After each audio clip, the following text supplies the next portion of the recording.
Leaders in southern Africa are fiercely criticizing regional travel bans imposed by some of the world's wealthiest countries in response to the Omicron variant.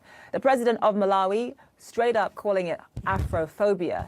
Namibia blasting the move as unacceptable and discriminatory, and South Africa describing the measures as misdirected and draconian.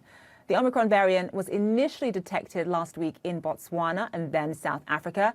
Botswana says the new strain was first identified in 4 foreign diplomats visiting the country, but they haven't yet said where those diplomats came from. The WHO immediately warned against knee-jerk responses, and the UN has likened the travel bans to global apartheid. But the world isn't listening.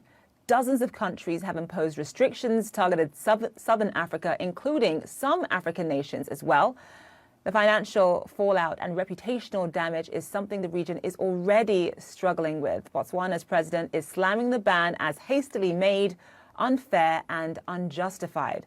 His nation's economy, which relies heavily on tourism, is expected to take a major hit. Time now for the exchange and my conversation with the president of Botswana, who is calling on Western nations to reconsider their travel bans. Here is how he described the restrictions when I spoke to him earlier. My take, since you asked, completely disappointed because it's unnecessary and, if you ask me, for lack of a better expression, irresponsible.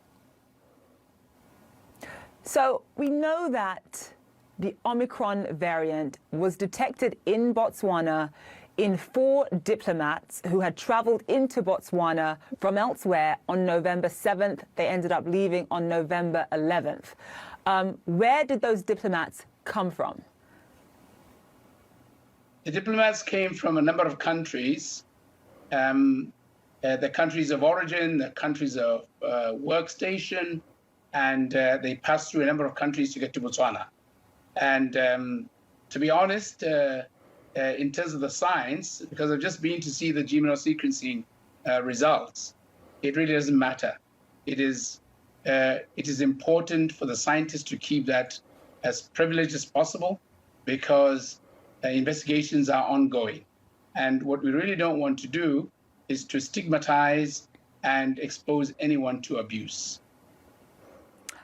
That is certainly very noble. However, we do know that the Omicron variant was present in Europe at least a week before South Africa alerted the rest of the world about it. It was present in Europe at least a week before.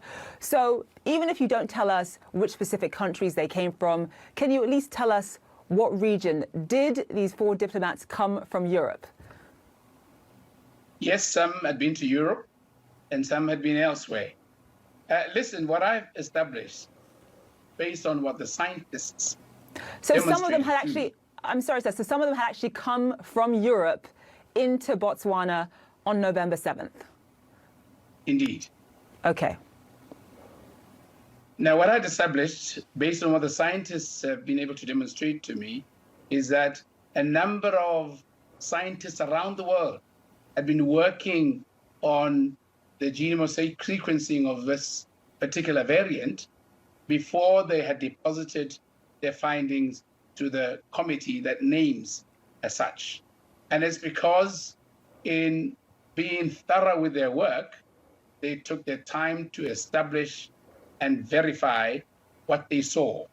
And so much as we were the first to deposit this, which now became a virus of concern, many other countries have been working on this virus longer than we had.